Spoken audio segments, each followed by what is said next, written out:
he's really, he can get his point across. You know, Hey, Bill. he can talk his point. I avoid controversy, so I never am. They kind of address this. Okay, if everybody could take their seat, we're going to get started. I want to see if It's about the All right, ready?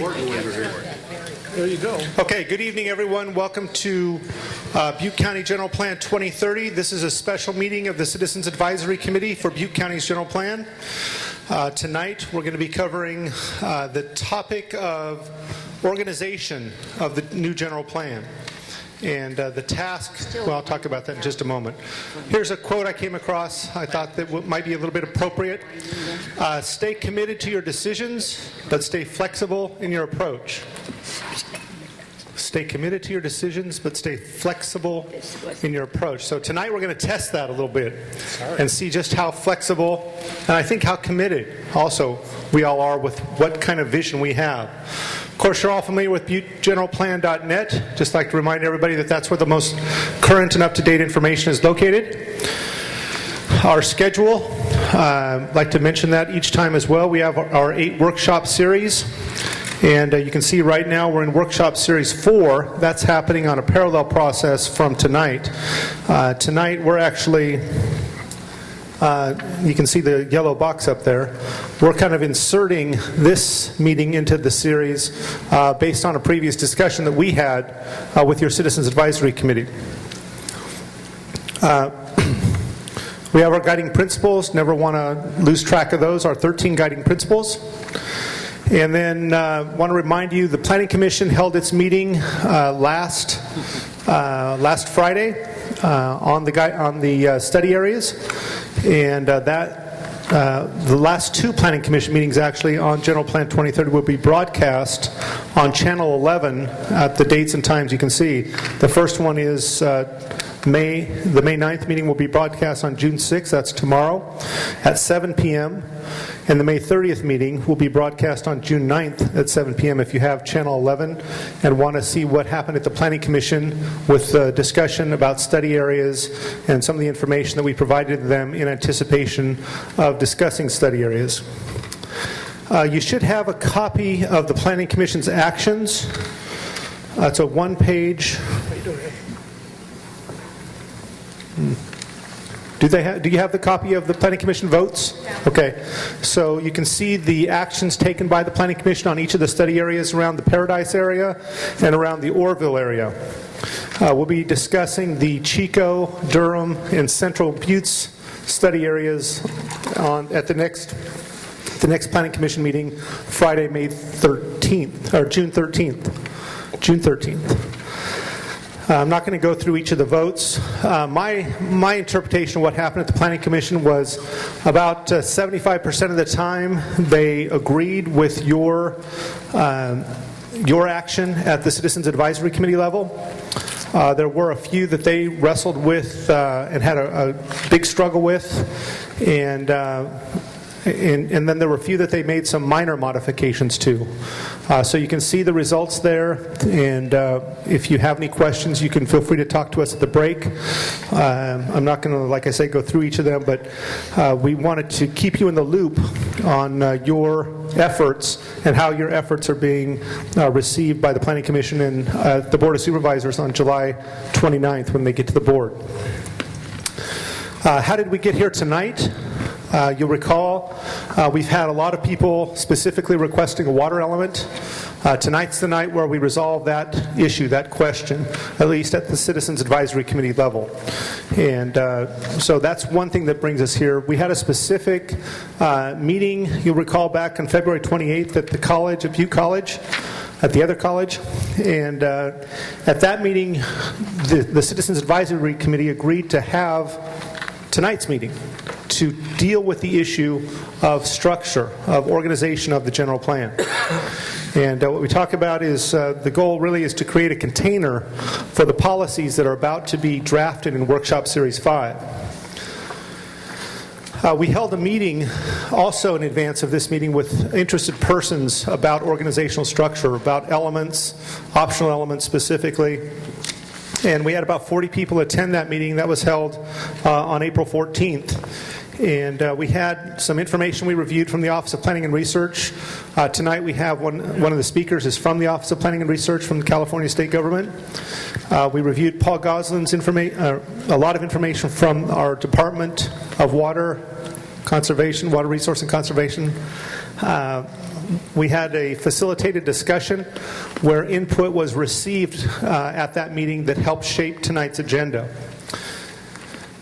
So tonight's goals are to learn about options and strategies to organize a general plan. We also want to specifically learn from some other counties' experiences, and Chuck will go through a few other counties' specific general plan structures. We want to get some input from the state on the general plan guidelines. You have information from chapters, is it 5 and 6? 5 and 6 that hopefully you've read through. And those chapters from the general plan guidelines, one chapter talks about the benefits and ideas and the value of consolidation of general plan policies and how that makes for a consistent document. And the next chapter then goes on to talk about the benefits of why it's important and necessary to have optional elements and why that's a good idea and a good approach. And on the surface, that might seem contradictory. So we want to hear from the Office of Planning and Research what their take on that is. So, Scott, good luck answering that one. We also want to understand exactly what an element is. And I think that's really important. And then we'll have a discussion about having an organizational structure and specifically elements proposed for inclusion in our outline for Butte General Plan 2030. So at the end of tonight, we're done, we're successful when we have our draft outline of Butte County General Plan 2030 at an element level, at a chapter level, at a high level, and I'll show you what I mean by that. Tonight is not about policies. And, you know, it'll be a mistake for us to get into talking about policies tonight. That's Workshop Series 5. We're going to spend a whole series, 3-4 months, talking about policies. And I think it's important. Tonight, the container we're going to draft and create is really to serve Workshop Series 5. So if when we're in Workshop Series 5, we discover something that we can't quite anticipate tonight, we'll do the right thing at the right time. You know, we'll make that course correction with your input. Okay, so the idea is to create the container so that we can get a sense of where we're moving this general plan forward to. Have a little illustration for you to show you. Hopefully you can see it. Just to give you a sense of what all these terms mean, policies, elements, programs. At the bottom, the foundation is the general plan. That's Butte County General Plan 2030. That's the master document. We talked about it being the Constitution for Development. Some of the counties you'll see have these, the next level, as you look at an outline of their general plan, they organize their elements into groups. And you'll see some examples of that. So that would be the next level up. Then you have on top of the groups, you have them divided, those groups divided further into elements or chapters. And we have 7 required elements that our general plan will have. We know this for sure.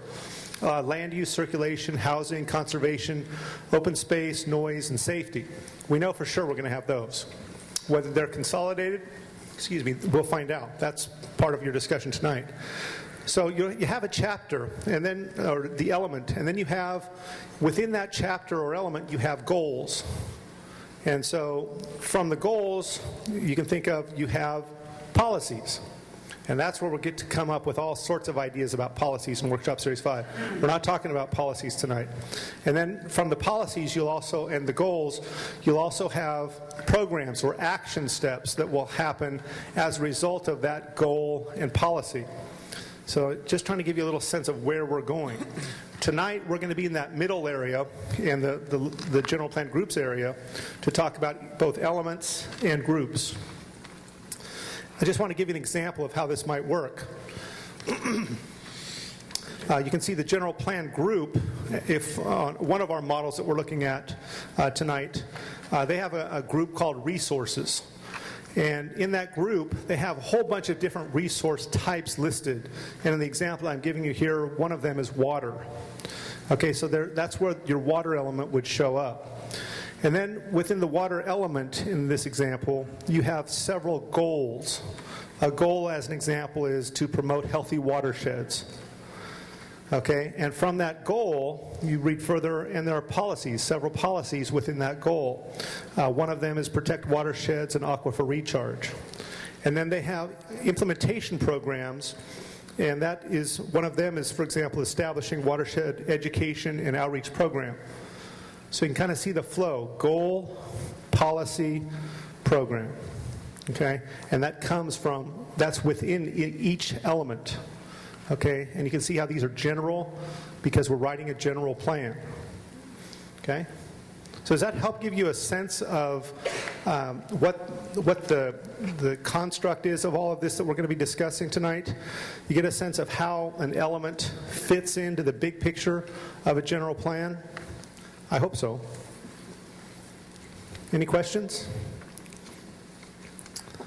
You have some materials that you've received. You have meeting summaries from that meeting that we had with the 40 people on April 14th. You have chapters 5 and 6 from the Office of Planning and Research, General Plan Guidelines. You've hopefully had a chance to look at some of those general plan links that we've provided to you to other jurisdictions. And you also have a draft outline of the general plan that was included in our scope of work and contract with Design Community and Environment, our lead consultant. So that's some of the information. Tonight we have, actually I'll let Pete, I think, more go over this, but we have, you should all have a copy of the agenda. Everybody has a copy of the agenda? Okay. So you know what's in store for you tonight. And we'll have plenty of opportunities for public comment in the agenda tonight. And so with that, are there any questions? All right. I'm going to turn it over to Pete Clarko. Oh, no, actually to Chuck Thistlethwaite. Chuck is going to give us an overview of a few different general plan formats. You have a PowerPoint here, right?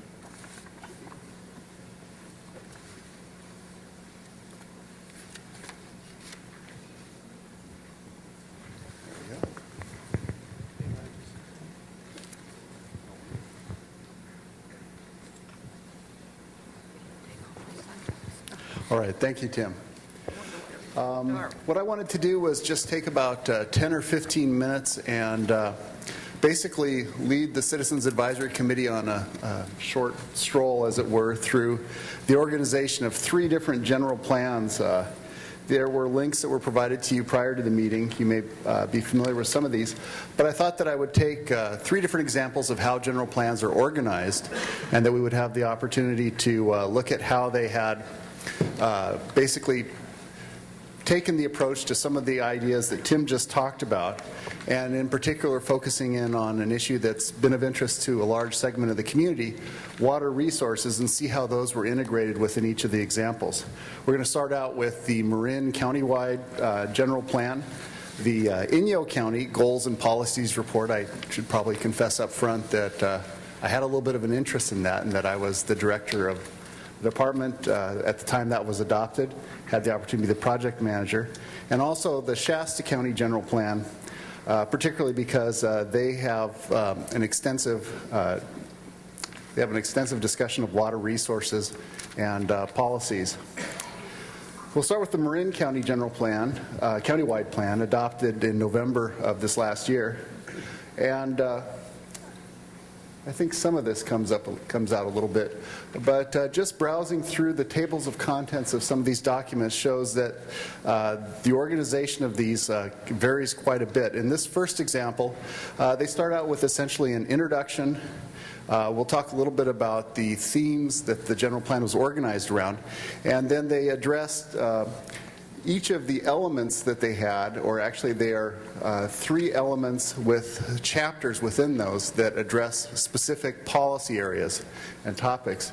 And in Marin, the first area they looked at was natural systems and agriculture.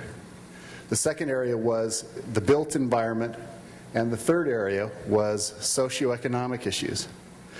The general plan itself was organized around a particular framework. In this case, they looked at the framework of planning sustainable communities. The Citizens Advisory Committee will certainly be aware of the discussion that we had about that at one of our earlier workshops.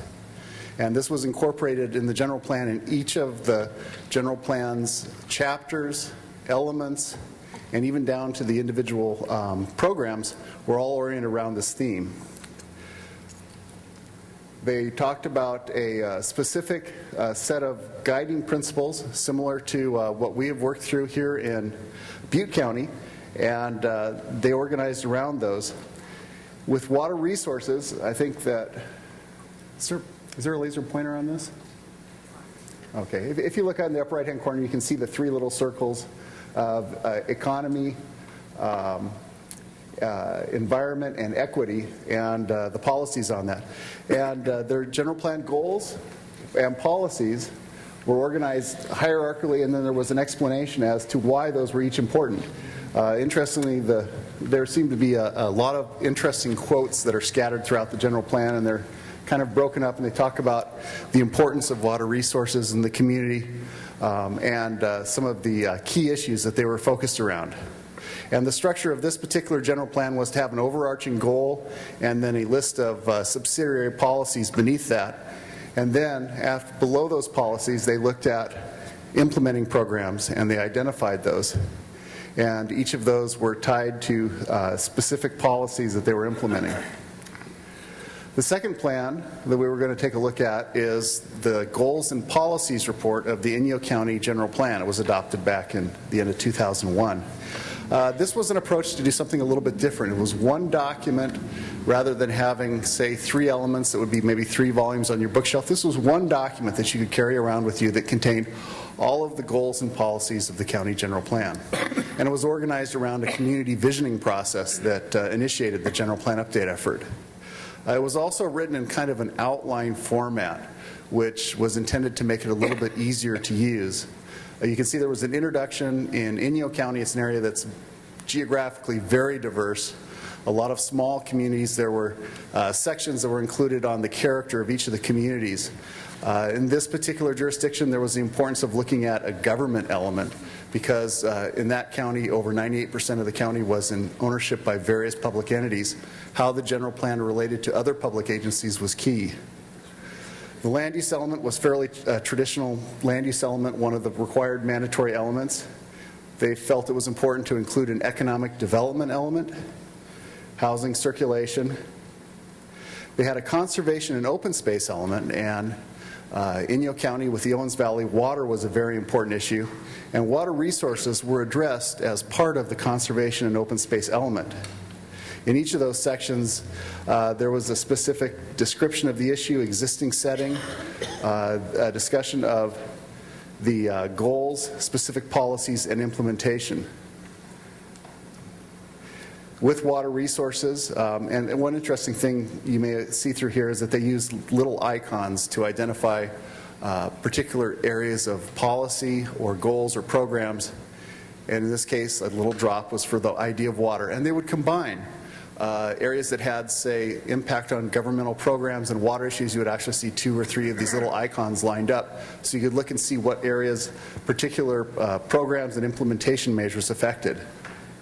The issues were discussed in just a very brief bullet point format. Goals and policies were included. And I think you can see some of the little icons in here. They also cross-referenced each of their policies to the previous general plan that had been in place. So if a person was interested in seeing, well, what happened to the county's policy before our general plan with regards to such and such an issue, they could look and see what the genesis was. There were a lot of new policies and, in some cases, new goals that were adopted as well.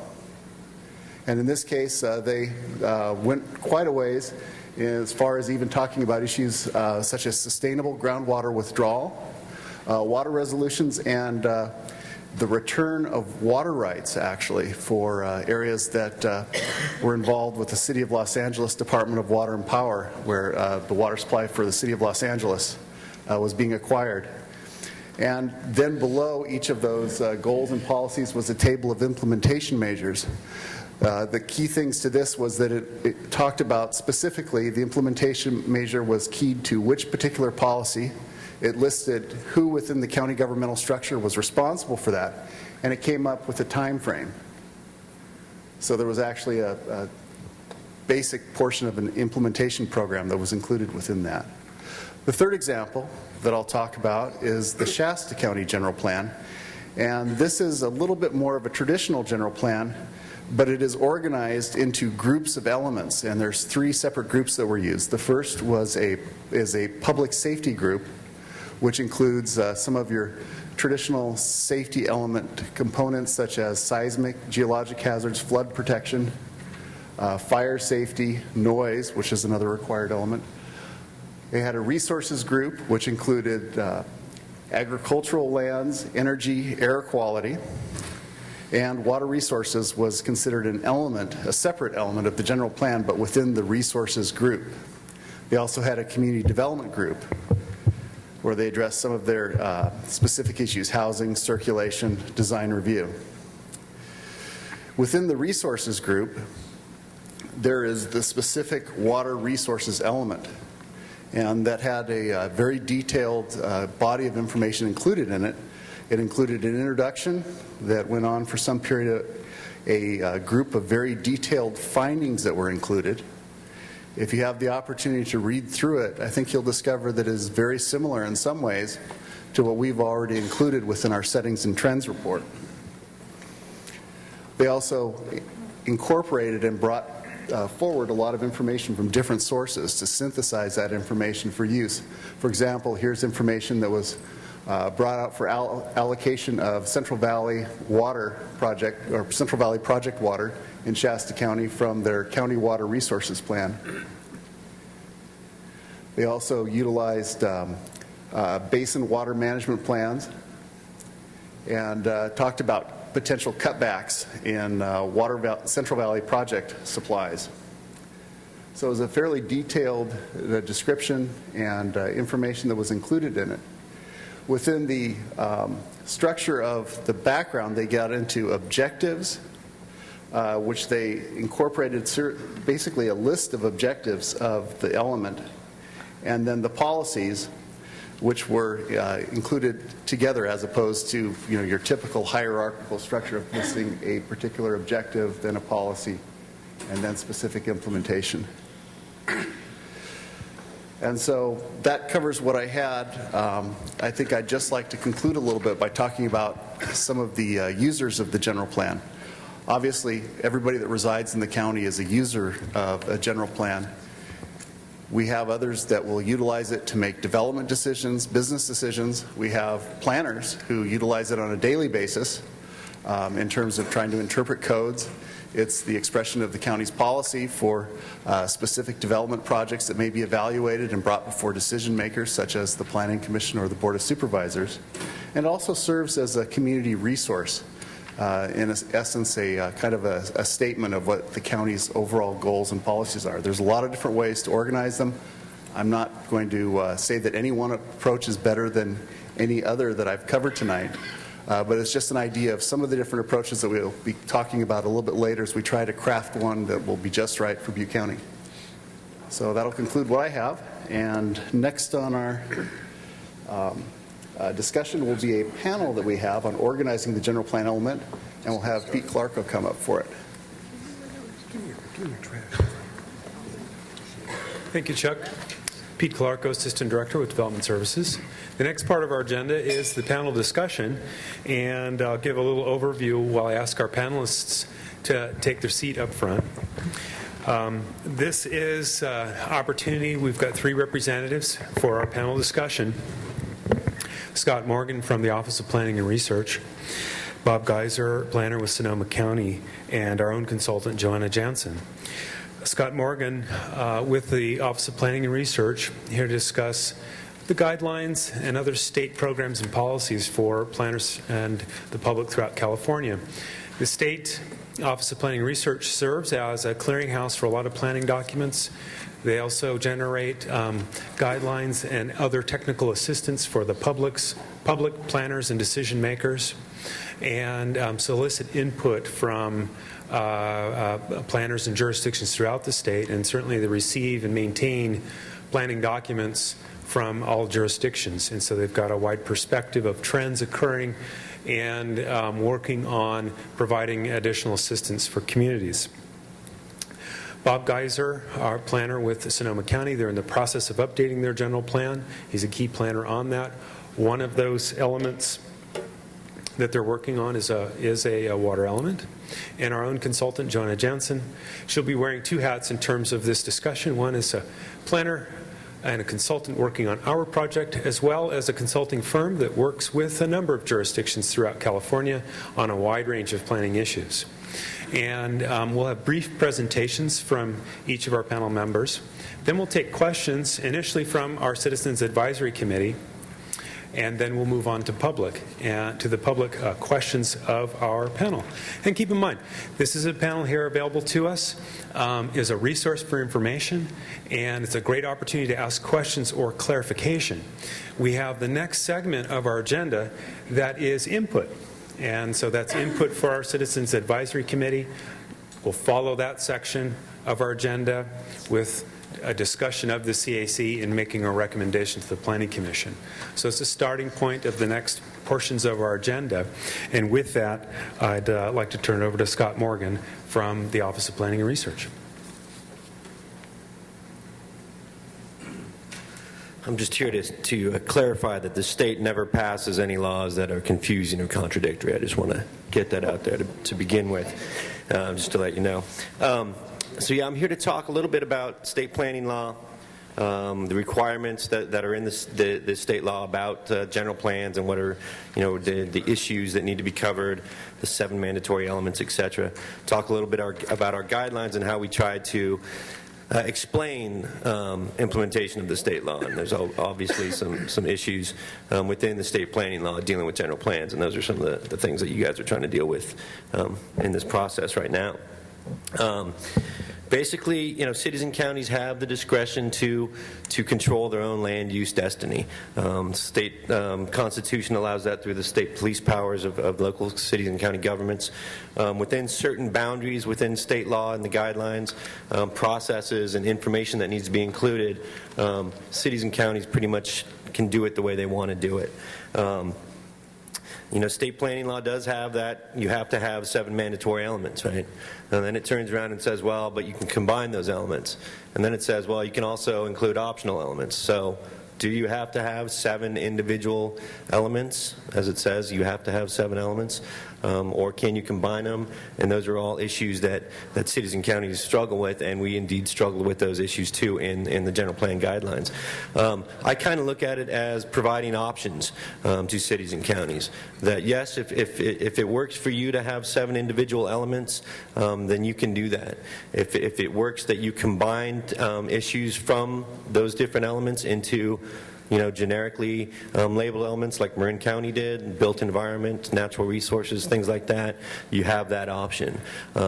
So I try to look at it from a positive point of view, is that it allows cities and counties to develop their guidelines in a way that works for them at that local level. Obviously, a small city's general plan is going to be much different than a large county's general plan. And so the different issues have to play out within that jurisdiction.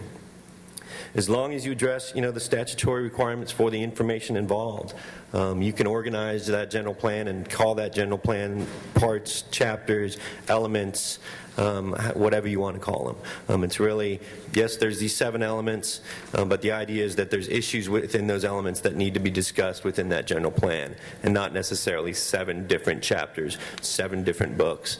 Originally general plans were 7 folders: conservation element, noise element, open space element.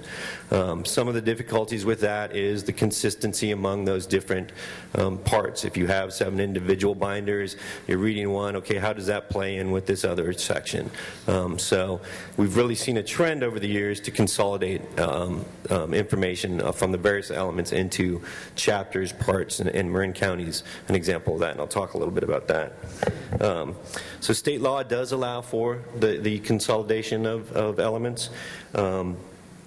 The combining of elements, we talk about that in the general plan. Sometimes you'll see it called combined elements. Sometimes you'll see it called functional chapters, parts. I mean, there's a variety of names that are used around the state for consolidation of elements. But the idea is that you have elements that contain the requirements in state planning law. And it's at the city or county's discretion on how they want to go about doing that. Again, one of the trends we've seen, for example, the Marin County, they talk about their three different sections: natural resources, or natural systems, and agricultural. Within that one chapter, within that one part section, as they call it, they talk about issues that are talking the conservation element, the land use element, the safety element, and the open space element. So within natural systems and agricultural element, they are discussing all four of those 7 mandatory elements, if you will. Within the built environment element, they are discussing issues that are under land use, circulation, conservation, housing, and noise. So again, you have 5 different state mandated elements discussed in one section of that general plan. It was socioeconomic. You have safety and open space discussed. So all 7 elements are discussed in the general plan, but they're located in different parts and different sections. And part of that is there's overlap in all the different elements. Conservation and open space, many times you'll see that combined as one element because they talk a lot about the same things.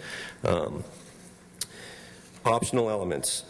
State law, again, and our guidelines talk about and allow for optional elements that can be used to highlight important community issues or goals. They can talk about specific resources that you have. So agricultural resources, lots of rice, lots of almonds, lots of fruit trees up here in the Butte County. You may have an ag element that talks about how do we protect, how do we build on our agricultural resources. You'll see, mountain recreation elements in the Tahoe area and things like that. Places that have ski resorts and things like that will talk about, okay, recreation options that we have, individual elements that talk about that.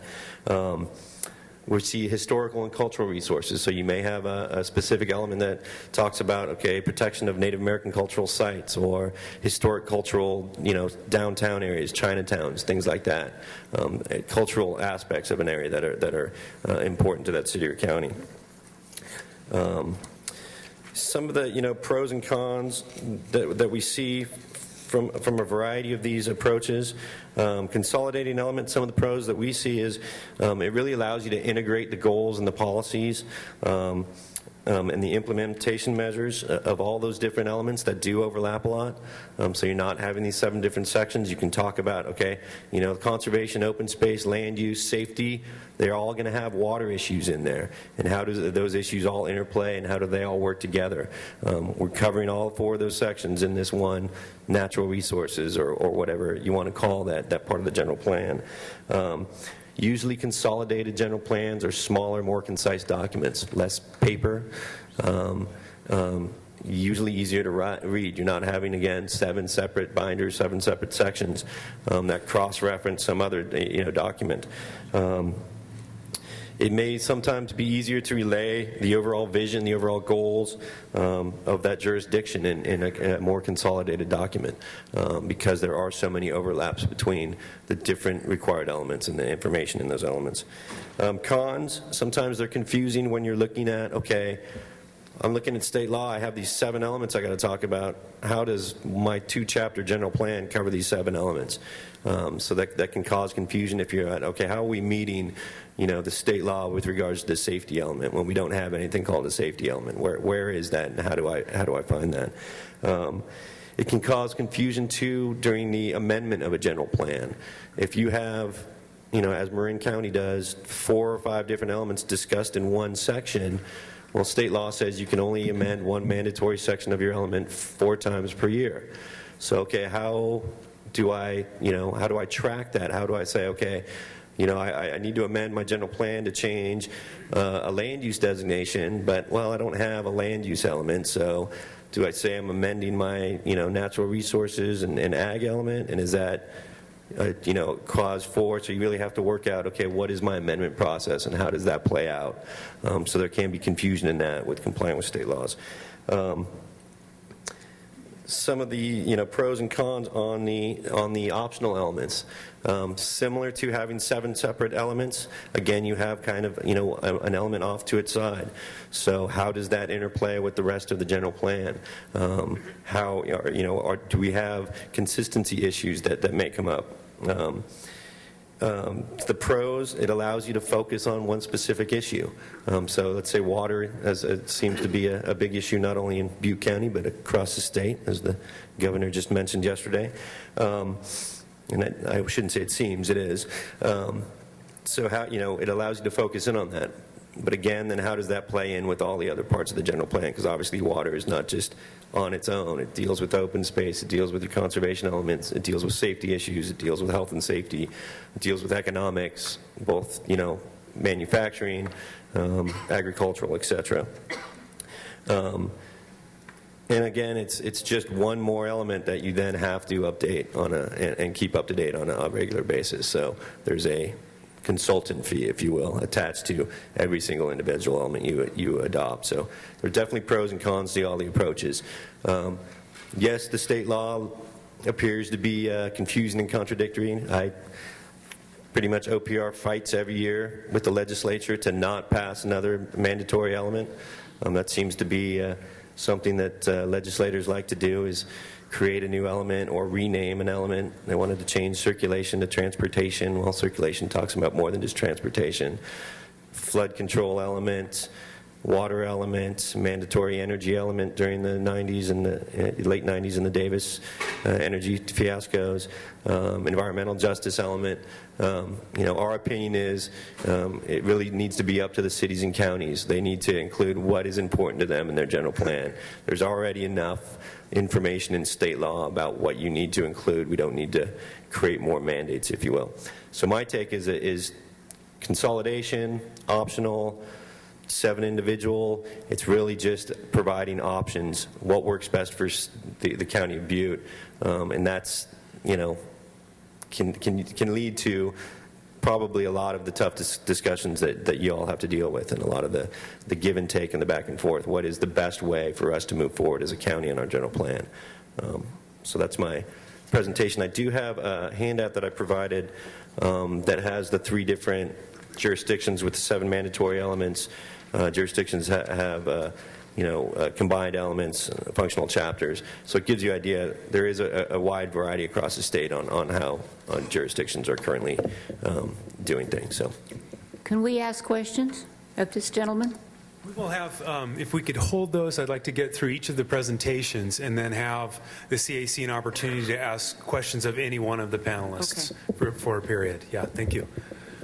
Next up, we have Bob Geiser, planner with Sonoma County, going through general plan update to give us an overview of that process.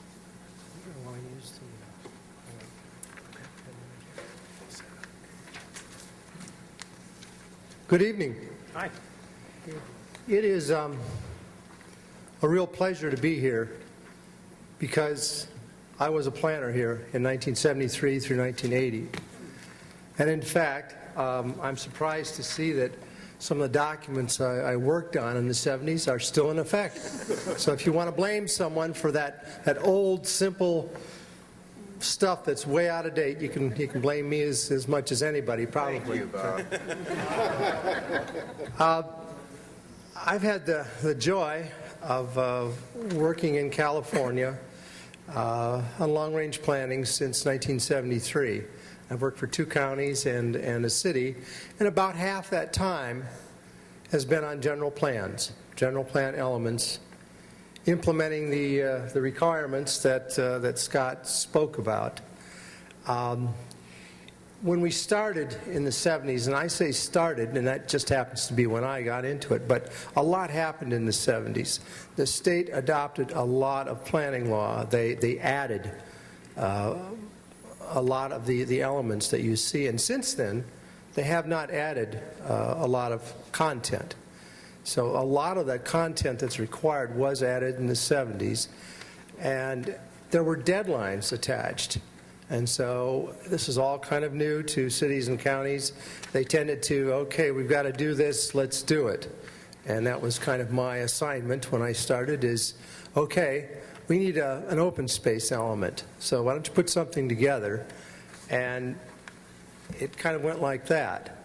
And it's nothing at all like the process, the wonderful process that you have here, and the large process that I've gone through a couple times in Sonoma County. It was a much simpler process of drafting things. You know, you talk to people and interview and research, but basically not a really large involvement process. So, but since the 70s, because the state hasn't added a lot of new content, people have had time to work out how to organize things. And that's why you have so many different approaches. People have thought of so many different ways of organizing things. And there's pros and cons. The more you put things together or split them up, and what you call things. And there's all kinds of nuances of what it all means. But it is your choice. And in the long run, if it's clear and it's all covered, you know, like I say, there's pros and cons, but the important thing is to just make sure that everything's there and you understand it and it's clear, and to move ahead. I'd like to go to PowerPoint here a little bit, and I guess I can just stand here. I've been with Sonoma County for 24 years. When I started there in 1984, we were just starting on a general plan update. And we had a countywide land use map about this big, that you could hardly decipher, and just mushy policies and just a lot of old stuff that really needed to be made more specific, both the maps and the policies. And that was the focus of the 1989, what was adopted in 1989, the general plan update that I worked on, is to make everything very specific. And so we ended up with parcel-specific maps, land use maps for the entire county, as well as a whole separate set of parcel-specific open space maps. And all the elements have very detailed policies. And it was a staff team, took about 4 years to go through the whole process, a lot of involvement. The element structure is pretty standard in terms of titles. We didn't really agglomerate things or have a title like built environment or something. We stuck pretty much with pretty standard element titles, except that, as you see from the list on the left, we have an agricultural resources element. There was a strong desire for this. The board saw no reason not to do it. We have a lot of grape vineyards and dairy and grazing, and we had a 25-member committee that worked on that. And there's a lot of detailed policies in the agricultural resources element. We also have a public facilities and services element. That's become very common. When we talked about updating things, another update, and starting in about 2000, and of course things change over time and there's all kinds of needs to update things. The general consensus was we liked our 1989 plan. We liked the structure of it. We liked the format, the style, most of the policies. So the whole focus of our initial public participation was, well, what needs to be changed? What needs to be fixed? What needs to be updated? Not starting from square one, not a visioning process. And so what we're ending up with, and I say ending up with, literally, the board just a few weeks ago tentatively with straw votes approved all the policies, and we're getting things ready for the board's final approval in August of the entire plan. But the structure of what we have now in draft form, almost adopted, what you can see the differences are that open space and resource conservation have been combined, and we have a water resources element. Well, those things are related. I've got control of this, don't I? Which button is the next one? Is it the top? Okay. Let's. this was the existing resource conservation element. It is the existing resource conservation element. And you can see water resources right there, number 3. Well, that little section adopted in 1989 consists of about this much text and I think 9 policies. You know, it's a total of about a page and a half. Well, when you take that out, you've got the rest of the content left. By combining with open space, we had a lot of overlap because the state had these requirements for resource conservation and open space. They inherently, if you read them carefully, there's all kinds of overlap in the subjects they cover. So by taking out water resources, it kind of facilitated, well, let's put the rest of resource conservation with open space. And so we actually gained, I'll say, shortened things up and made things a lot neater and cleaner because there was a lot of overlap already between open space and resource conservation. So by putting them together, we could cover subjects in one place instead of kind of 2 places. So structurally, that's what's happened to our general plan. Now, and I'll get into a little bit why water resources. Let's go right to it. The board appointed a Citizens Advisory Committee, 15 members, and just about at the same time, they were finalizing the work program. Our work program consisted of identifying very specific issues that we wanted updated, attention given to. And there was about 50 or 60. A number of them related to water. There was a strong push by environmental groups and a number of parties to do a water resources element. The board approved this, made it part of the program right from the get-go. So didn't have to be changed later. It was just part of the program. We're going to do a water resources element. So when the CAC was formed, only 15 members, they split up into 5 subcommittees, 3 members each. One of them was water resources. And so I met over the course of a year and other staff with a water resources subcommittee, only 3 people, but it was a very open process where we allowed public speaking at every subcommittee meeting, and a lot of it, so that we had 15, 20, 25 people that tended to come to most of the meetings. So there's a lot of participation and a lot of discussion about policies. Even though the overall structure that you see there, introduction, then water resources background, the goals, objectives, policies, implementation programs, that's the same in all of our elements. That's just our general structure, introduction, background, policies, implementation. But the content, this was all, I won't say generated by the committee, because it all somehow ended up in my computer or started there, but what we did and how we did it and the policies and everything the committee was involved with totally from beginning to end. And I guess in some cases it looks that way too. It's written by a committee, a lot of the language, the policy language. But the one important thing is, even though the second section there, background, it's a lot of information. Water rights was a good legal description of California, law on water.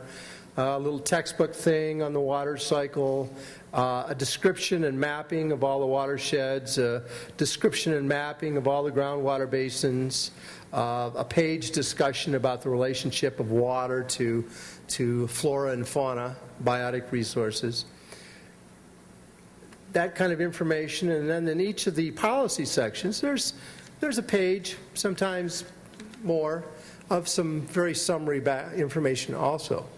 But all in all, our style of elements does not really emphasize lengthy data or information. That information tends to be, and was in this process, in our EIR. So, for example, the whole question of the sufficiency of water supply, whether it's a particular area or a particular type of supply or use or whatever, that's addressed in the EIR. This is a policy document. There's hardly any numbers. And like I say, there's just sort of limited detailed data in general. This is very much of a policy document. That's kind of a style of our whole plan is it really does get to policies really quickly. The detailed data tends to be elsewhere and often in the overall EIR. But these policy sections, water quality, groundwater, this was all generated working with the committee.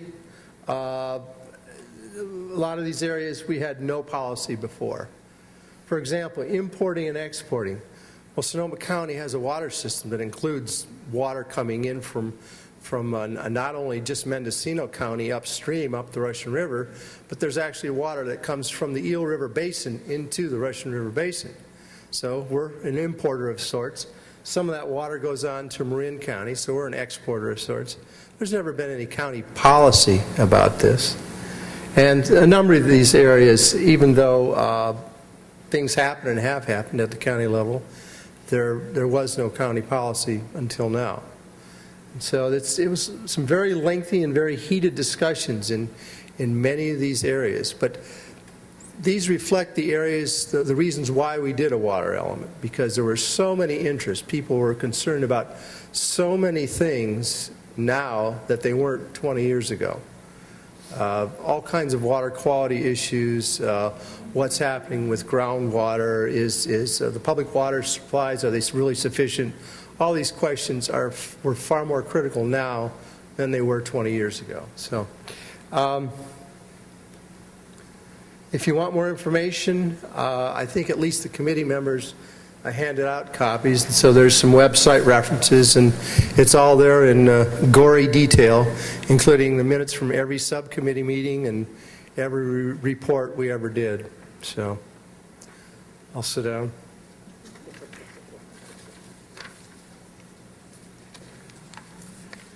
Thank you, Bob, for that great overview of the Sonoma County experience. And while the examples that Bob gave were primarily regarding the water element, the development of it, I think you can apply those same kinds of concepts to standard elements and other optional elements in terms of the struggle and debates. Next, we have Joanna Jansen, our planner from DC&E, to also give an overview and as part of our panel discussion. With that, Joanna. I'm going to do my presentation from up here because my slides are as PDFs instead of PowerPoint, so I can't use the remote. Okay, thanks. Let's just enlarge this here.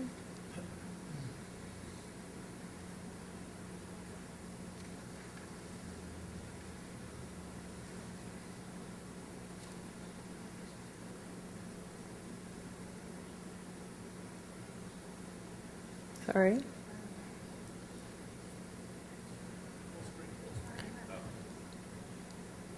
Okay, great, thank you. Okay, you guys all know me. I'm Joanna Jansen. I'm the Senior Associate at Design, Community, and Environment. That's helping to manage the Butte County General Plan 2030 process. So I just wanted to speak a little bit about our experience as consultants in helping our clients think about how to organize the general plan document in a way that's most useful and relevant to them. And some of the information that I'm going to go over in my slides is similar to what you've already seen from Chuck and some of the other panelists, so just bear with me here. As we've already discussed tonight, there are 7 required elements, and then in the San Joaquin Valley Air Quality Management District, they also require an air quality element for jurisdictions there. That doesn't apply here in Butte County, but you do have these other 7 required elements. This is kind of just a brief overview of how these elements came to be, starting in 1955 with the first requirements for elements regarding land use and circulation, then the addition of housing, followed by the addition of conservation and open space. For a time in the 70s, we had safety, seismic safety noise and scenic highway elements required. Then in 1984, seismic safety and scenic highways were dropped as a required element. Seismic safety is now included in part of the safety element, and many general plans still do include a scenic highways element, but that is not required anymore. The point that I'm trying to make with this slide is that we have, the 7 required elements that we looked at earlier have just kind of come down to us through history. Some people might say there's a bit of arbitrariness in this list, and I think I could agree with that. So that's partially why I think the state law has the flexibility that Scott was describing earlier. The requirements are the requirements, and we need to make sure we address those, but there is also flexibility to accommodate what is important to Butte County. So as we think about what elements we want to have in the general plan, it's important to keep in mind that every element and every section of an element or a chapter or a section or a group or whatever terminology you use has equal legal status under the law. The land use element is not more important than the noise element, which is not more important than the agriculture element. So it doesn't matter whether an element is optional or legally required. None of the elements take precedence over each other, and that's why it's very important to make sure that your document is internally consistent, because they do need to have the same legal power. The general plan law says that you can include in your general plan any subject that relates to the physical development of the county, and as obviously the general plan is under the jurisdiction of, in Butte County, it's under the jurisdiction of the Department of Development Services. There's clearly a lot of other departments that are involved in county government, and those departments provide a wide range of services and facilities. Some of those are related to physical development, some of them are not, but in general, the general plan focuses on physical development in the county. And then, again, this issue of consistency. There's 2 types of consistency that you hear about when you're talking about general plans, both horizontal and vertical. Horizontal is what I referred to earlier, which is internal consistency among the different elements. Vertical being consistency, for example, between your background data and the policies that you have in your general plan, but also between the general plan and the zoning ordinance, for example, or the general plan and other planning policy documents. Scott's already talked about the fact that the law allows for a very flexible organization. You just have to meet the requirements of addressing those components that are required by state law, and your document needs to be clear and easy to read and understand, and it needs to be internally consistent, as we've already mentioned. But as long as you meet those requirements, we can organize the document according to a wide variety of different systems, and you've seen several examples of those already. These are some common configurations which you've probably already picked up on from the previous presentations. It's very common to combine conservation and open space, as Sonoma County chose to do because of the very similar requirements in state law about what those 2 elements are supposed to address. And that's, if you've seen the outline that was drawn from our scope, you'll note that we did anticipate that we would probably do that for Butte County. Some jurisdictions combine safety and noise into a public safety element or an environmental management element. That's quite of a common thing. We haven't necessarily made a decision about that. The outline still shows those as 2 separate elements or chapters. Circulation is actually in the law also required to address infrastructure. Most general plans split those 2 out and address infrastructure in a separate element. Public facilities and services is a common topic or title, and that's similar to what we have in our outline currently. And then there are quite frequently optional elements, as you noticed from Scott's handout. Hundreds of jurisdictions use some format of optional element. In Butte County, we're already anticipating doing an agriculture element and a county character element, both of which would be optional. And obviously, we've heard a lot of interest in doing a water element, another one that would be considered optional.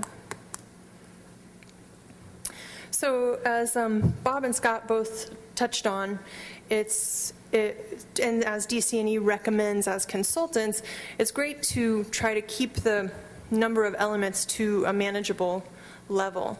And the benefits of that are that you do have a more integrated and a more holistic document. You're better able to capture the interrelationships between the range of issues that your general plan covers. And then, of course, you reduce redundancy. It's very easy in a document that covers so much subject matter and deals with so many different policies to, have a policy in land use about floodplains, have a policy in your safety element about floodplains, have a policy in your open space element about floodplains. And then if you decide you need to change something about your floodplain policy, you've got to make sure that you make that change in all three of those locations and that you make the same change in all three of those locations. It's very easy to let inconsistencies and redundancies creep in when you separate things out, the more you separate out topics.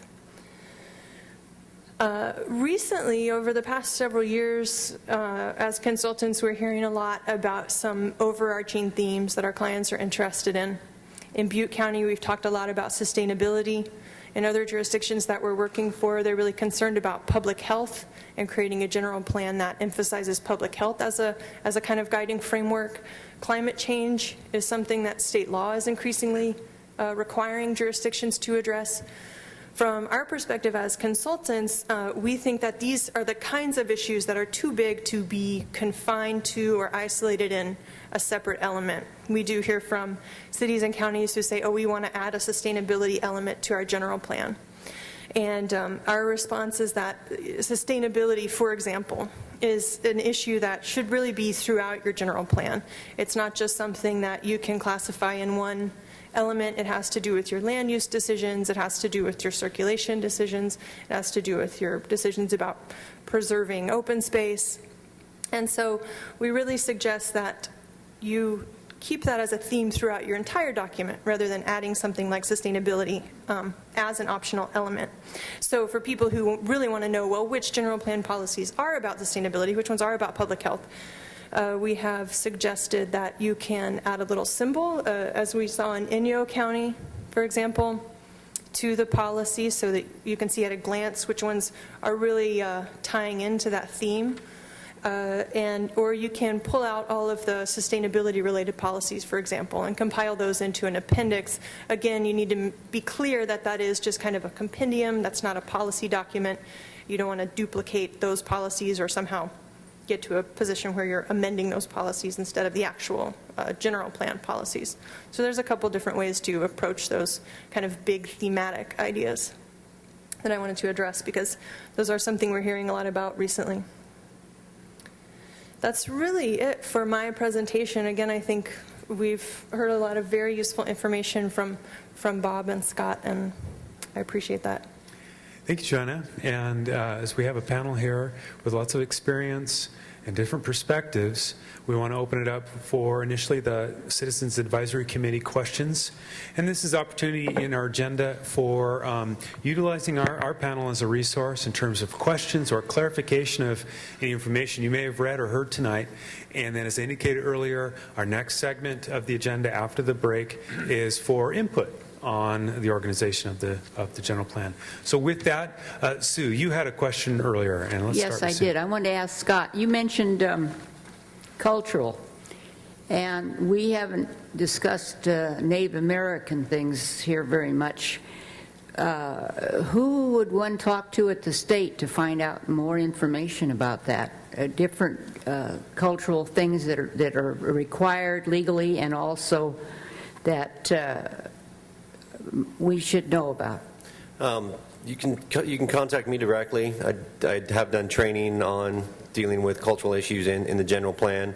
There was a state law that was passed in 2005 that does require cities and counties to consult with tribes anytime they're amending or updating their general plan. So that is on the books. And we do have examples of different jurisdictions that have already included policy language, and information in their general plans about consulting with tribes or setting areas aside, open space policies. If you're going to disturb an area that has specific or that is known to have cultural artifacts or things that you go through certain policies or processes with the local tribes to try and protect those cultural artifacts. So there is a variety of things. The Native American Heritage Commission also has information specifically dealing with tribes as well. They maintain the list of who cities and counties have to consult with when updating and amending general plan. So that's a good resource, as well as the State Historic Preservation Office. And I believe that Chico State here has the local CRIS system, which is the Registry of Historic Sites in the Northern California area. So you could probably get some basic information from them. Most of that is confidential, and you have to be a registered archaeologist to get specific information. But I'm sure there's some people here at Chico State that could also, provide you kind of a general overview of So what we do. if someone called you directly, but they could find out more information about this? Sure. Could I have your phone number, please? You sure can. It's 445-0613, and that's a 916. 0613. Yeah, and that's a 916 area code. Right. And I can give you a card later, too. Please. Thank you very much. Thank you. Michael. A question also for Scott.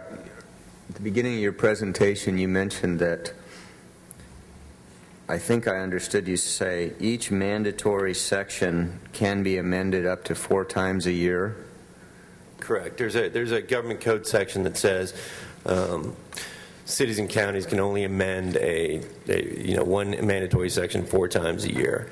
How that usually plays out, though, is that cities and counties group that into a quarterly system. So let's say you have 4 development applications that come in January, and they all need to change your, agricultural designation to residential to build houses. They'll bunch those into one amendment to the land use element and approve that on a quarterly basis. So you're really just doing one amendment that includes 4 actions in it. So there are ways around that, if you will, and each city and county does that differently. It does not apply to charter cities, but you wouldn't have to worry about that on a county level. But there is a statute that does talk about 4 amendments to each element. So if we totally blew this whole effort and 2 years from now the Board of Supervisors decided to change everything without doing another update, they could amend each element 4 times in the year, or 28 different actions. 28, yeah, correct. Okay. With likely an EIR for each one of them. If we blew it. Could be, yes. Yeah. Yeah, there's definitely, there's positives and negatives to that. The cynic's view of the amendment process is planning is, 4 votes on a Tuesday night.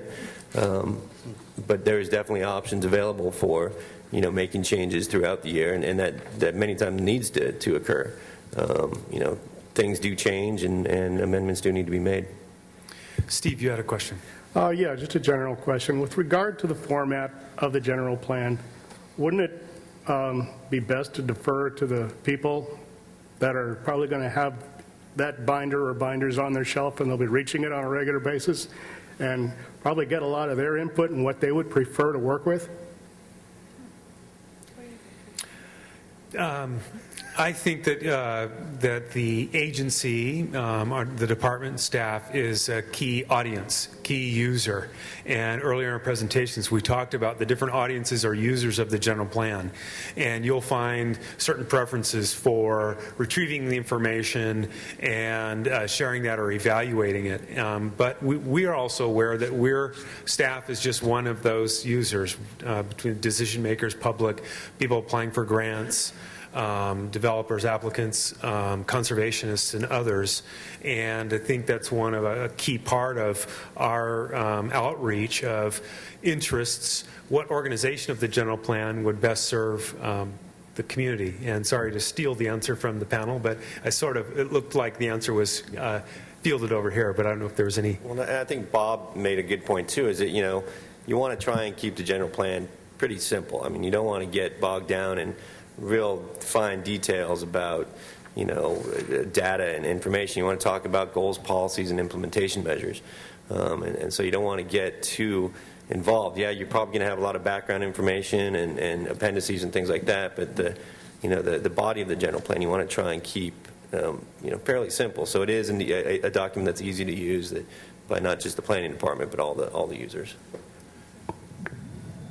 I think too that also, I mean, obviously, as Pete said, staff is a key audience, but from DC&E's perspective, it's really important that anyone can pick up the general plan and be able to find what they're looking for easily and be able to understand it when they find it. So, staff works with the document every day. They will be able to figure it out over time. To me, it's really important to keep in mind the person that is just trying to figure out what they can do on their property or what their neighbor can do and just doesn't use it, every day, but needs to be able to pick it up and understand it. So if we write it for that person, probably staff will also be able to use it pretty well. Bob, did you have anything to add with your experience in different jurisdictions and an update? If I understood the question, it sounded like you're asking just let staff organize things. And sure, we can do it. And what the outline that she's prepared looks pretty good. There's could be some tweaking of it, or this whole business of doing a separate water element. You need to look carefully at how it affects other things. But as long as it's understandable what things are and where they are and maybe why, it probably doesn't matter. Thank you. John, you had a question? Yeah, I've had a number of people bend my ear about a water element. A couple of them are here, which sent me to the OPR state guidelines. I've done more reading about CEQA and general plan organization in the last 3 weeks than I ever want to do again. What I keep coming back to is the idea that if the general plan is intended to serve as a constitution, that provided a handy excuse for me to get off of the OPR site and go start thinking about the Constitution. And there's some really nifty, very specific, very pointed pieces of information that are articles or are amendments to the Constitution. First Amendment's about free speech, and it's really frickin' clear about free speech. Second Amendment, pretty clear about, the right to bear arms. No establishment of religions, all cut by the government. Very clear. And then there's a whole lot of stuff that happened, legislation that, the government was able to sort of weasel in, not specifically enumerated powers, but we're going to put this under the Interstate Commerce Clause.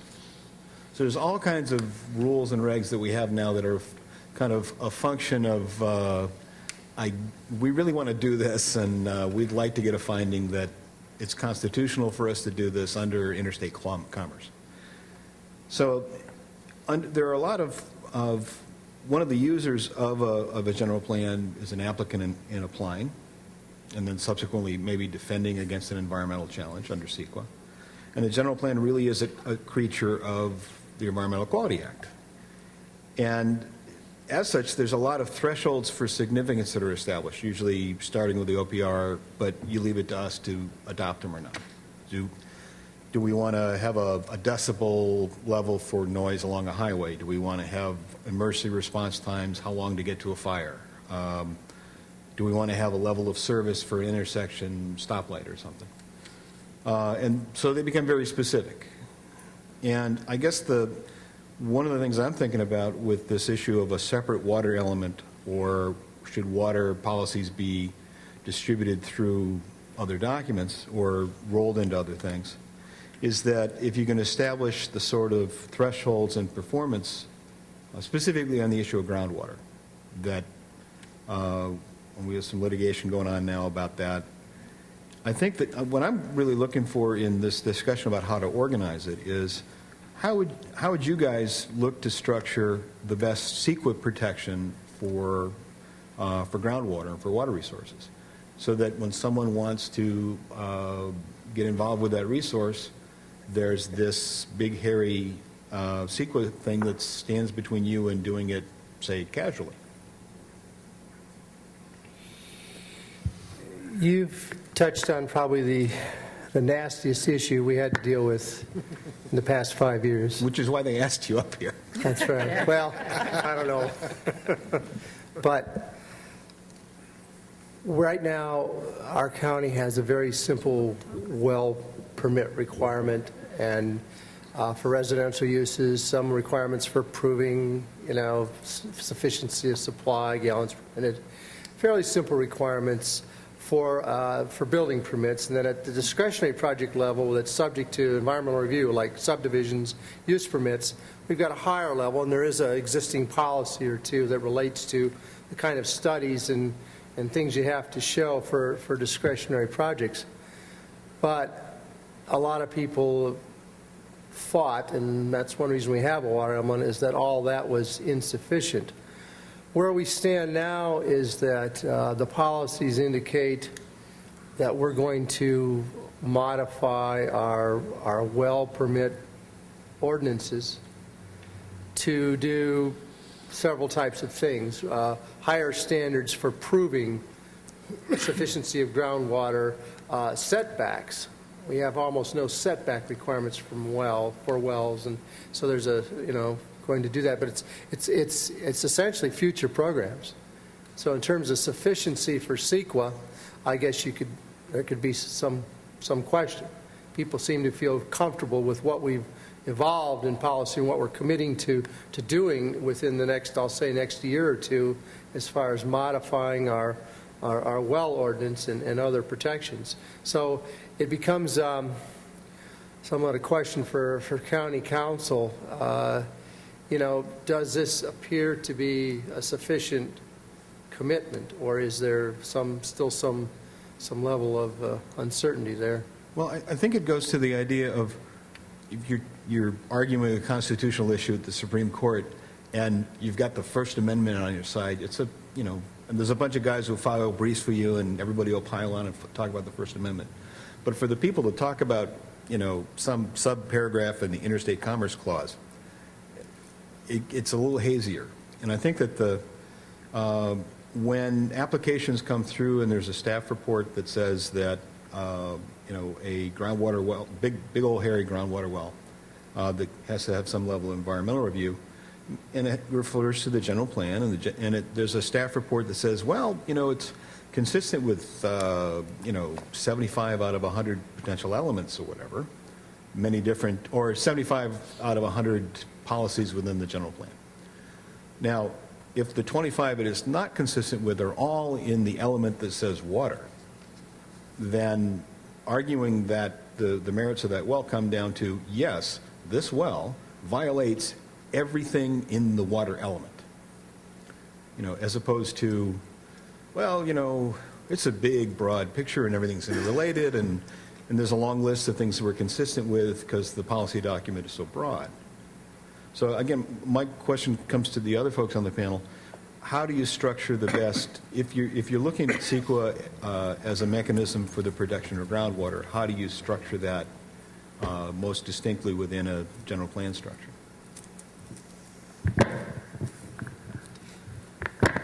What Hemingway say? Whiskey's for drinking and water's for fighting over. Well, and if you're going to fight, you'd like to have a sound basis for winning later. Yeah.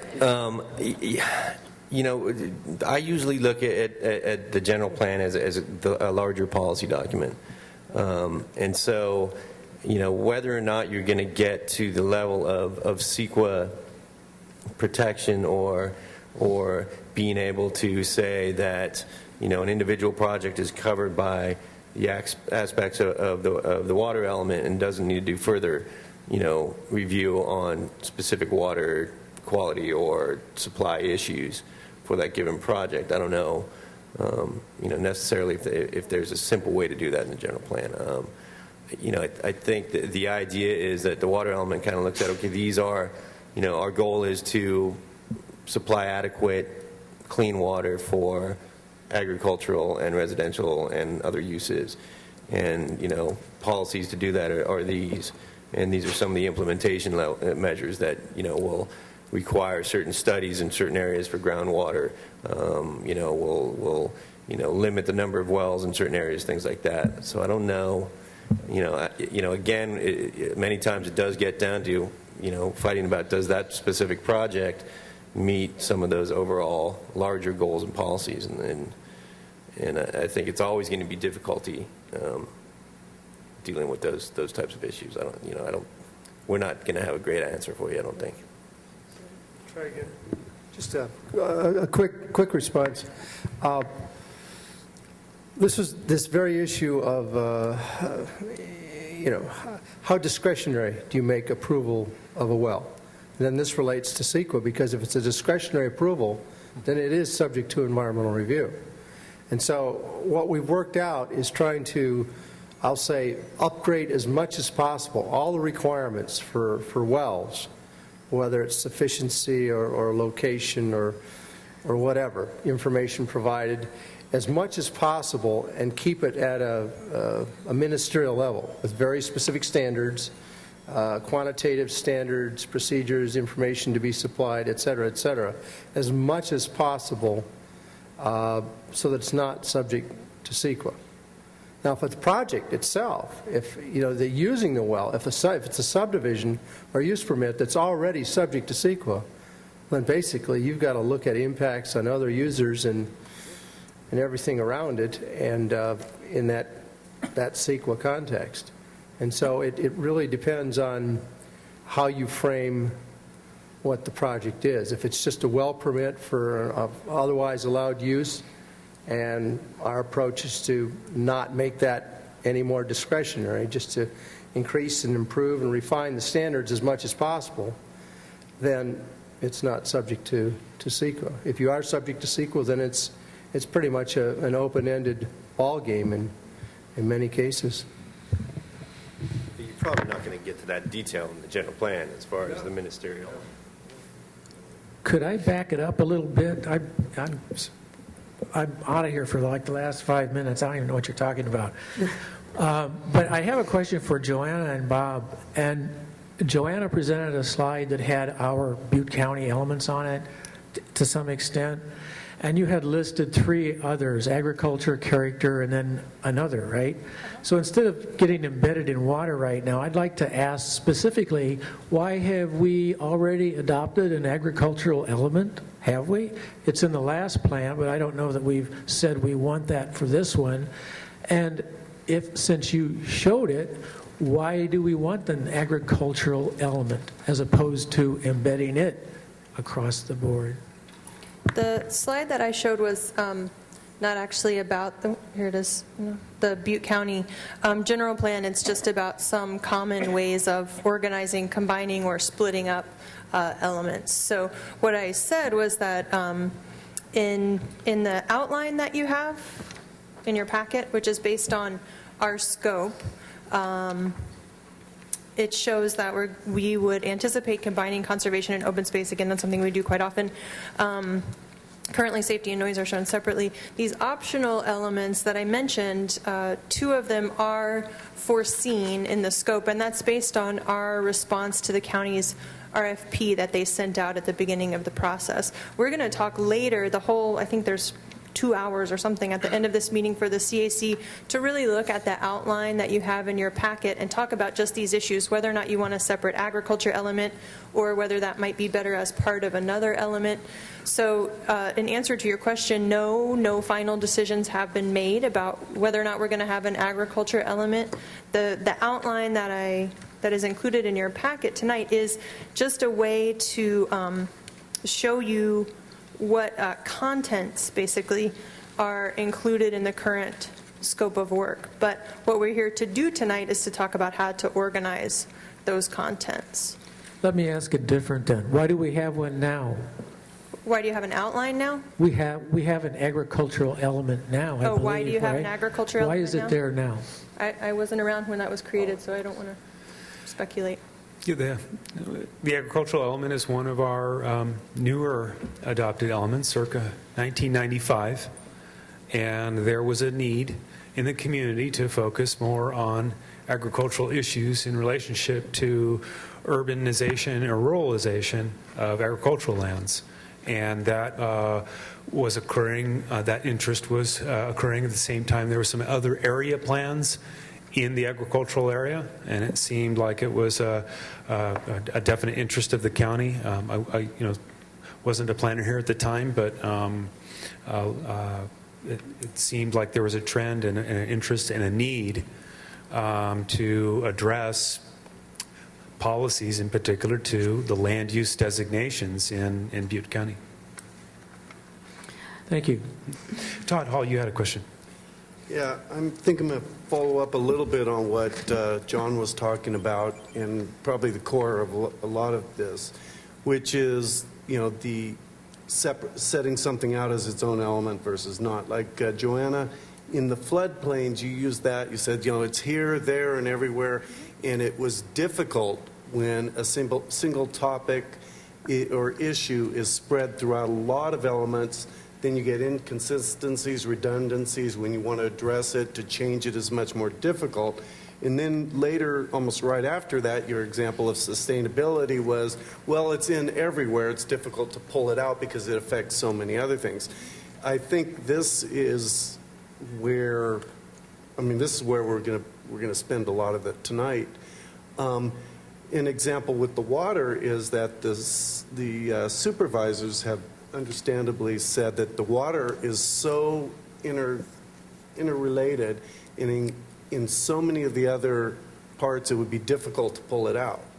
But then a lot of, as both I think some of the panel said and John said, that some of the public is saying, well, it is in so many different areas. Because of that, we'd like to see it pulled out, because we have really no understanding or an ability to follow changes, redundancies, inconsistencies when it is so buried throughout. I would like to hear more on that, on when your tripping point and some of your critical decision factors are when pulling something out or leaving it in. Yep. I think that those are a good encapsulation of two sides of the decision. On one hand, water affects public safety in one way, and it affects agriculture in a different way, and it affects infrastructure in a different way. So that would be an argument for keeping water-related policies in each one of those elements. On the other hand, if you talk to Jeff Lux, who was the author of the section of the guidelines on optional water elements that you had as part of your packet, he sees water as part of one holistic system, and that seems to be kind of the way that Sonoma County is approaching it. And it's something that, so in that way, maybe it kind of lends itself to being all in one place, even though it does have some infrastructure-related issues, and it has some flooding-related issues, for example. So you can do it either way, and that's why we're having this discussion tonight. As far as whether the issue is with the example of floodplains and sustainability that you mentioned, I guess to me the difference between those two, or the tripping point, is that floodplains are kind of something specific and small, and we can see them as a object or a set of issues. Whereas sustainability, I didn't mean to say that you would have the same policy, or you could have the same policy throughout, but in land use you might have policies about, for example, the policy that we've talked a lot about of concentrating development in urban areas. Some people see that as a sustainability related issue. Providing alternative transportation, that's a sustainability related issue. But those two policies are different, and they will be in different elements of your general plan. Whereas a policy about floodplains, you might have a very similar policy that you find in the land use element, prevent development on floodplains. In the safety element, prevent development in floodplains. Or where it gets complicated is if your land use element says prevent development in floodplains, and your safety element says any development in floodplains must be built up to an elevation, of 8 feet above flood height or something like that. That's where you can get a little bit of confusion or inconsistency. Got it. So you're saying, in a sense, different interpretations and understanding of a concept would lend itself more to being integrated into different elements, whereas if it's a simpler, defined thing, it's easier separated. As a part of a follow-up, I'd still like to hear the other two on that, but from the other two on that. But also, and I think Scott has some of the follow-up on that, is seeing the overriding statewide trend on this. What percentage, roughly, would you say of general plans that are coming out now treat water per se, and maybe even sustainability? Be interested to hear that, but a lot of the focus here is on water. Would treat that with a heightened position, such as its own element? I didn't run the numbers on who has an individual water element, and I can easily do that for you. You know, I think you're going to see more of it in the future, just because that seems to be the trend as far as the idea that we're looking at less water and more people in the future, and it's a heightened awareness, if you will. Kind of the issue of, you know, a separate water element versus the idea of sustainability. You know, I look at sustainability as kind of a theme within a general plan that, you know, one of our themes about, you know, everything we do in Butte County, we're going to look at how do we do sustainable development. So it goes across the board, you know, and we're talking about, you know, a theme of sustainability or a theme of adaptation to climate change or something like that, where it really cuts across everything that you're doing, isn't necessarily, you know, water quality or supply or flood issues or things like that. So that's how I kind of look at the difference between something like sustainability and something like a water element. But you know, it's the whole idea of the best way to go is that's the tough discussion, and I don't think there really is a right answer at this point. And I would guess that it's probably pretty, you know, across the board as far as who has individual water elements and who has incorporated in the rest of the general plan. But I can, you know, look at the numbers from last year and check on that. We only got about 230 jurisdictions that answered the planning survey dealing with water issues. So it's not going to be, you know, all inclusive of all of California, but I can give you an idea. So I can give you a card, and you can send me an email. And Bob, didn't you say that a lot of your county's rationale for pulling as a separate was really public pressure? Was one of the larger reasons for you pulling that out separate? Yeah, but yes.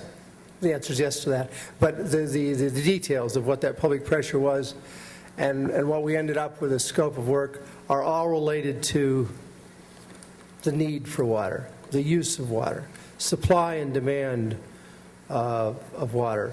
Flood hazards is still back in the safety element. It's not, you know, something that was considered hardly at all in water. I mean, tangentially maybe related to groundwater recharge, you know, which once again is related to the use of water, the supply and demand, the need for water. So the water element really focuses on people's concerns related to the quantity and quality of water that they're getting or not getting or they need. And so flood hazards is not included in the water element. Providing water as how it relates to sort of land use and urban boundaries and such, that's dealt with in the land use and public facilities elements. We could have probably pulled in more of that in the water element, but it seemed like we had enough to do covered already, and we had already touched on the whole issue of sort of boundaries of water service providers. We had already sort of established how we were doing that in the land use and public facilities elements. So we did not pull that into the water element. Okay. Just very quick. Bob, after all this is done, you've got it all set aside now, is the general consensus within your county, both from supervisors all the way down to or across to the people, media and all that, is that you did the right thing, or is it still as controversial and maybe we should have gone the other way, as it always was? Individual proposals were controversial, some of them very much so, conflicts on issues, but the question of the importance of water and just having a water resources element, I think was decided 5 years ago, and there hasn't even been a thought or word about, you know, doing something different. Okay, thank you. 2 more questions, Jeff, and then Donna, and then we'll open up to the public. I guess removing yourself, Bob, from the position as Sonoma County planner and asking you to answer it as a planner in general, do you see any disadvantages to a water element? Just that you need to be careful in terms of what's in the other elements, related things, flood hazards, public water systems and boundaries and how that relates to land use. You know, you just have to think carefully about, okay, we're going to address this over here, and, you know, make sure you've got everything covered. Other than that, no. Next, And Bob and Scott, I'm hearing a lot of concern within our county, not just about what's within our county, but what happens outside of it, as it affects our aquifer and as it affects pumping that happens outside of our borders of the county. I heard you say, Bob, that water flows in from Mendocino County into yours and out to Marin.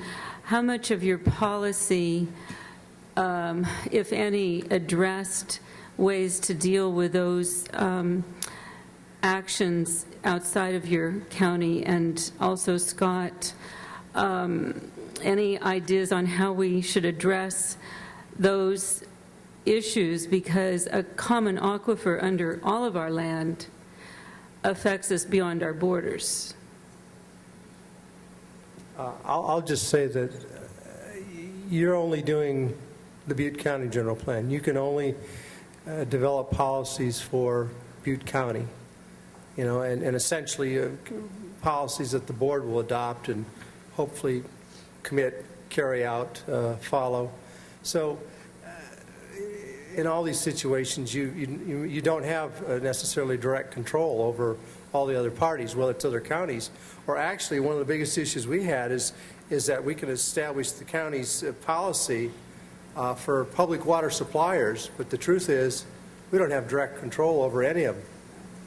You know, we're talking all sorts of cities and water districts and private companies, and the truth is we don't have direct control over any of them. So all we could establish is, well, what is our policy as just the county? And it's the same when you're talking about other counties or regional agencies or whatever. Yeah, I mean, the only thought I have is developing some type of memorandum of understanding with you know, jurisdictions around you or within you that deal with water issues. You know, you could have a general policy in your general plan or your water element that says that, you know, the county will work to develop MOUs, MOAs with you know, private water providers or, you know, adjoining cities and counties or whoever it may be that have you know, water rights or you know, shared aquifers or whatever it might be. But Bob is correct. You're kind of stuck with what you can't control. Right, and I just want to follow up on that with what Scott was saying. So that would be a great example of the type of program or action that we would include in the general plan is something specific and measurable. Develop an MOU with X county or X agency. That's something you can know whether or not the county's doing it, and you can know when it's been accomplished. Or one that says Butte County staff shall, you know, meet at least 2 times a year with a certain agency, for example, to discuss plans or policies. So the best thing that we can do in the general plan is to include those kind of action items that the county staff can be responsible for to coordinate with surrounding jurisdictions. Good. John, a short question before we get the public. And those interested of the public, I'd like you to stand at this microphone over here and ask questions of the panelists. And I'll remind the group that our next segment of the agenda is for input. So just a reminder. And go ahead, John. Well, in the case of you have a private water contractor in an adjacent county extracting water for export out of the Sam Aquifer. You know, it got really hairy and there was subsidence and half the county fell into a hole, you know, and you had in your general plan a specific threshold significance that, you know, we're all about keeping things on the level and not falling into holes, and should such occasions come forward, you know, that would be a violent, you know, that would be above this threshold. What about an air district that says that, you know, our air district is for our county, but we're in a larger air shed and we get all kinds of stuff from other places, and that's not unregulated. And it falls under Clean Air Act and it falls under CEQA. If someone wants to put a new indirect source permit on across a county line, We have thresholds in the air quality element of our general plan now. How do you set not just the policy that says go meet with others and try to come to an agreement? How do you set a threshold that says, hey, there's groundwater here, we're dependent on it. If it goes down below a certain level, that's a bad thing, and this is how we know what that threshold is. Well, I think certainly you can set that threshold or have a policy, or it sounds like maybe what you're talking about is a little bit more of what I would call an indicator about, maintaining groundwater at a certain level or taking a certain action when groundwater falls below a certain level. I think what Scott and Bob are saying is just that you can have that policy, but you don't necessarily have any jurisdictional power to go over into another county and stop them from doing something, whether or not you have this action in your general plan. Okay, thank you. And the public, we've got the microphone over here. Questions of our panel.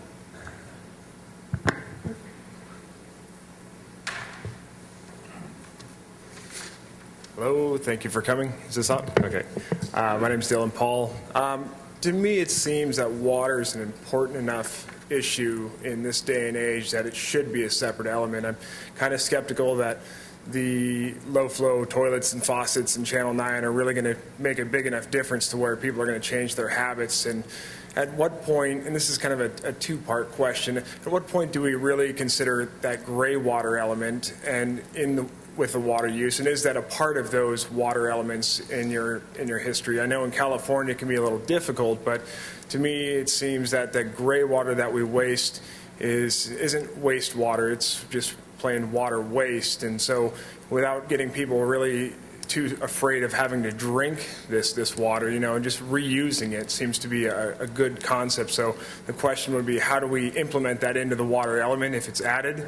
And then also, Bob, in Sonoma County, you guys have the Sonoma Mountain Village, the One Planet community concept actually developing there. This is one of 5 communities in the world that are actually taking on these water issues, zero waste, zero emissions. What it actually turns out to look like is going to be interesting, but as we're talking about the general plan and different elements, that type of a development seems to be one of the foremost sustainable concepts out there today. And how does that actually fit in? And when that was proposed, did your general plan, did it have to shift to accommodate a sustainable development of that type? We're getting into specifics here, but first just part, an overall step back and just there are policies in our conservation and reuse section about all aspects of reuse from gray water. And I don't know if you talking about sort of rural residential settings, or are you talking about urban? Both equally. Yeah. Well, I mean, there's policies that support all that, and in fact, we have now. There are some. We've begun urban. Reuse of treated sewage effluent has begun on a large pipe basis in 2 of our cities, and we've got policies supporting changing our ordinances to allow on individual rural residences more reuse of gray water, and there's large-scale reuse of treated wastewater going on already, and certainly supportive policies. As far as the particular project you're mentioning, it is inside the city of Rohnert Park, so it's not directly, and I think all our policies would be supportive. They're taking an existing industrial complex, essentially, Hewlett-Packard, former Agilent now, and redoing it. So it's really a redevelopment plan with all those principles worked in, and even I think even though it's in the city and we don't really have jurisdiction, I think most of our policies are very supportive. Wonderful. We just talked a lot about infill, so I was just wondering how that really fit into the an actual general plan. So, thank you. Yeah, I mean, I think water reuse policies are very appropriate for general plans, and if that's something that the county wants to work towards, that should be included in. Has the public been supportive of the process? Have there been fears surrounding that? I mean, I just hear a lot of fear and a lot of concern at the same time, and to me that element should be able to address a lot of that and make it a safe process to add in. I think it's an educational thing. I think that the fear is they don't really, the general public doesn't understand the processes of water reuse and how it works, and so you hear the toilet to tap term, and that scares a lot of people. But so I think the general plan could be a vehicle to help educate folks on these are the policies and goals that we're hoping to move towards in Butte County, and here's some background documents to help define how we're going to go about doing that, or how that might happen. Thank you. Hopefully it will. Good. Any other questions of our panel regarding?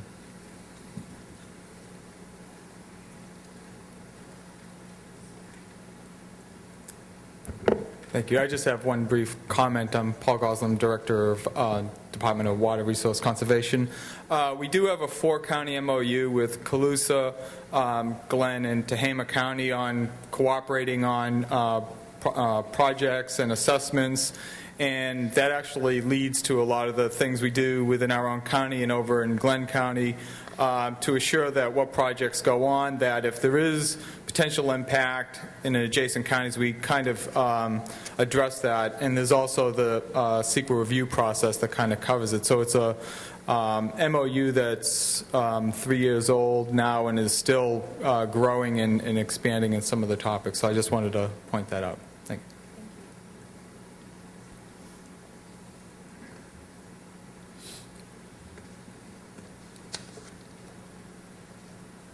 Hi, I'm Grace Marvin, a Conservation Chair of the Yahi Group at the Sierra Club.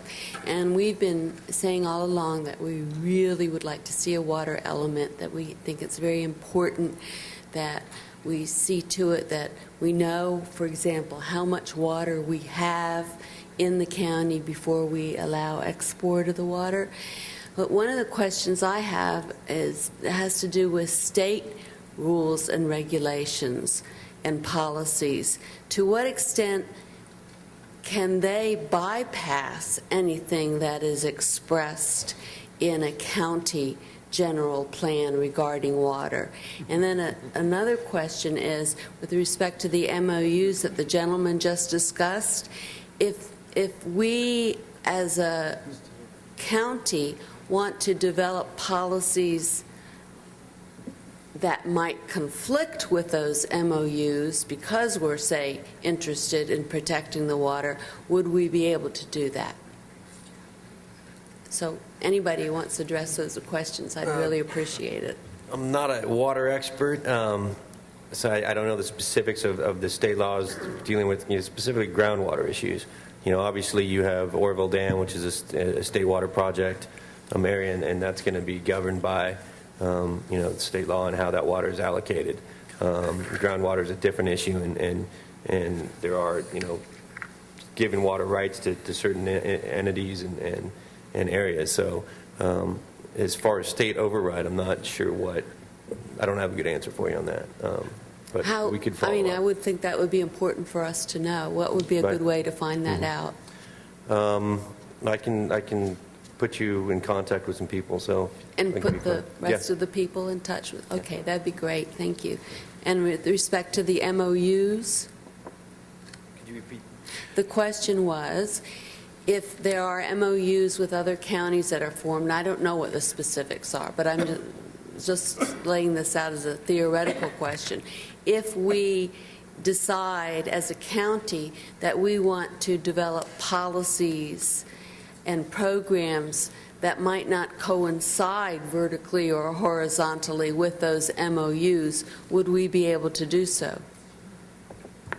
I think that is also a question that we want to ask. Well, I also don't know the specifics of the MOU, so maybe Paul can come up and tell us a little bit more about what's in them and how likely it is that we might come up with policies. Yeah, and actually the MOU was adopted by the respective Board of Supervisors in each of the counties. So with and it's a general memorandum about the counties cooperating together, the interests that we all have over the common aquifer, and just sort of in general in scope.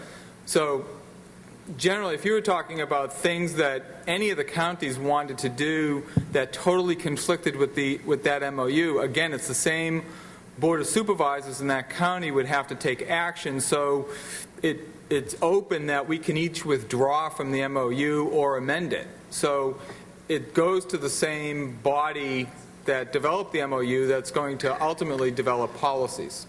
So again, they would have to find some way to make them all comport. All right, thank you. And if I could just remind our group and audience that we have a meeting series dedicated to the development of goals and policies of our general plan, where a lot of this discussion can occur. And tonight we're geared a little bit more tonight towards the sort of the format of the general plan, and then we've got that as a lead into our policy discussion for our next meeting series. Thank you very much.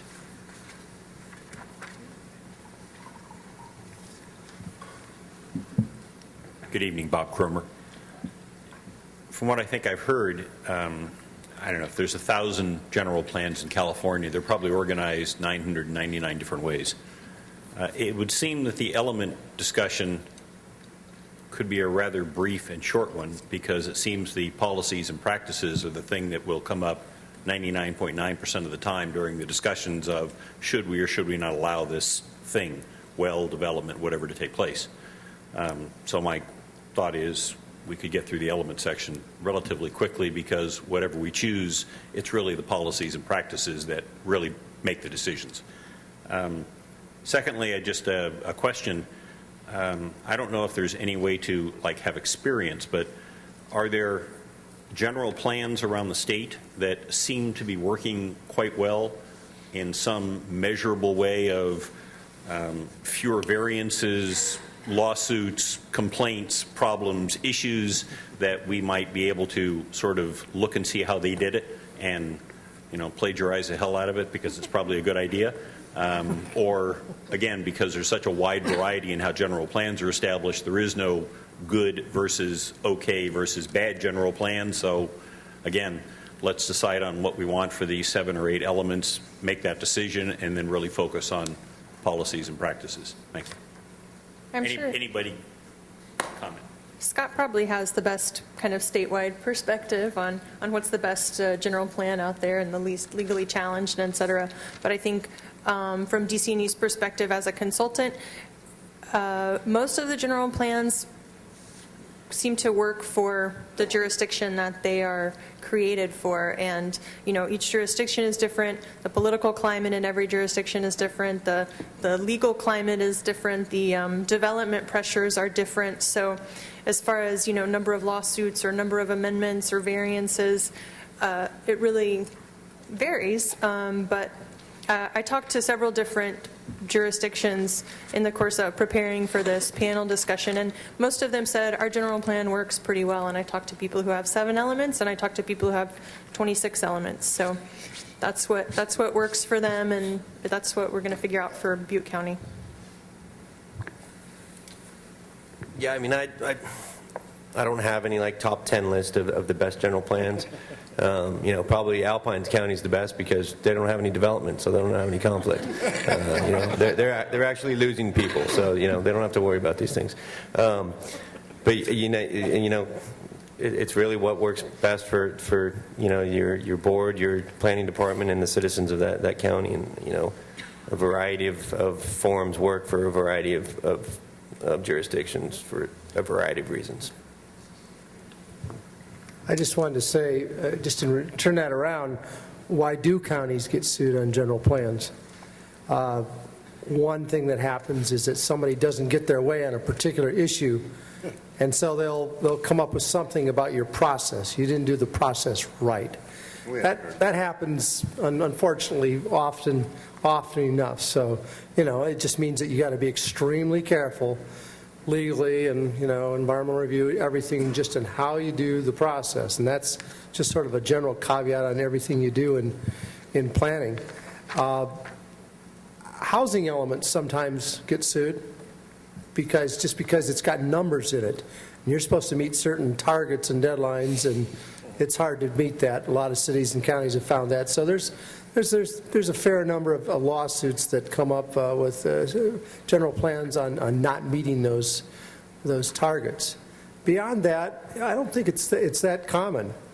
You know, I mean, if you've obviously just skipped a subject or just not done something or just let something be so out of date or just not cover something, you know, just some obvious thing, well, then somebody at some point might sooner or later decide to take you to task on it. But anyway.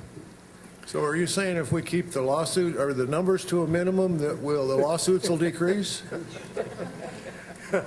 Well, I mean, actually, if getting into it, if anything where you state targets, numbers, standards in a general plan, well, obviously, those are, I mean, are you committing to that or not?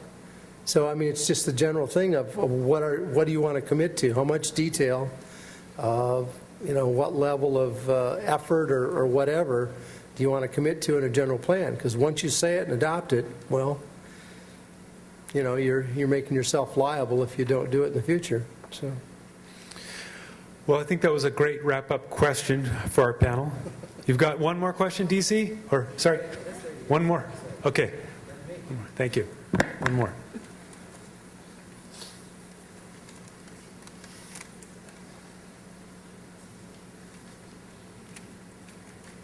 I'm Linda Cole, and I just have a couple questions to clarify in my own mind the impressions of the information I got from you tonight. And one was that an argument for having a minimum number of elements was that then if you keep it simple, people can't say that you're inconsistent. And my question is, could you not have elements that respond to the public concern, i.e. water has been a big mover in Butte County General Plan discussions? Could you not, in the land use or in the circulation or the other elements, just reference that part of the water element and avoid that problem with inconsistencies? And secondly, is there any reason why the general plan should not respond to the public level of concern and their request for a water element?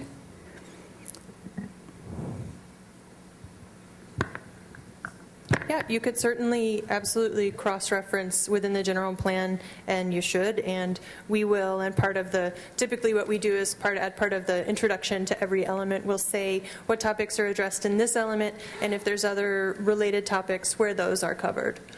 So we certainly will be cross-referencing in the general plan, and that is obviously a great way to cut down on redundancy and potential inconsistency.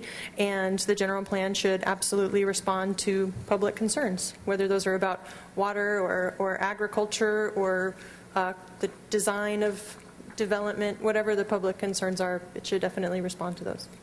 So before the end of the program tonight and before you take the vote, I would request that there be some discussion where we poll the panelists, the CAC, and the audience and see how many think that there's a compelling reason not to respond to the public concern about having a water element. Thank you. Thank you. TC. One last question. DC Jones. Mr. Kaiser, I wanted to make sure I understood what you said. You have a water element in Sonoma County, but I thought I heard you say you take it and integrate it within all the other elements, the other areas.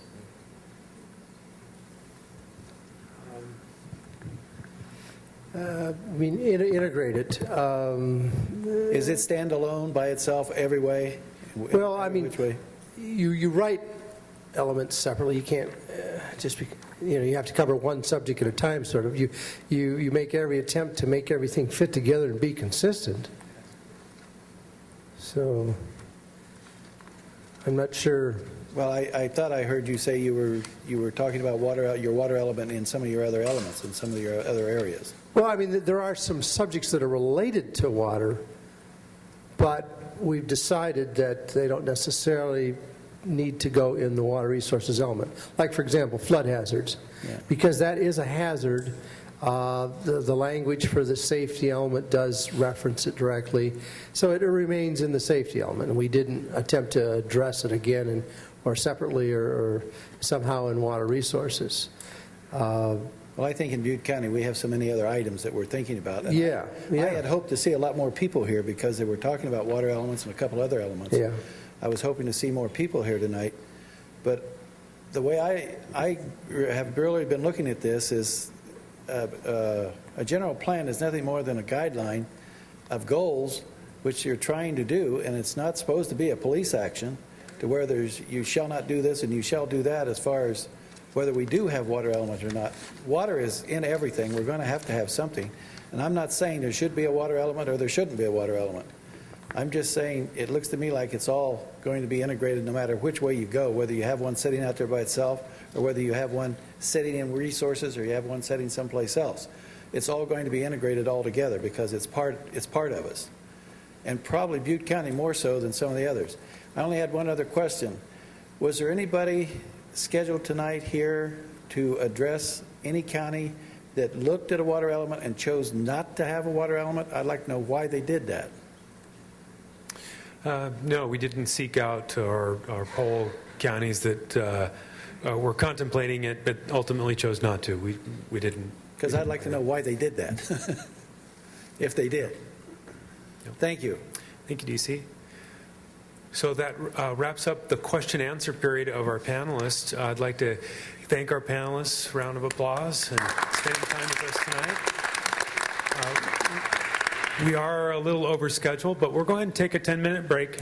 And the next component of our agenda is input regarding the organization of our element, and that will assist the CAC in its discussion in the agenda item after that.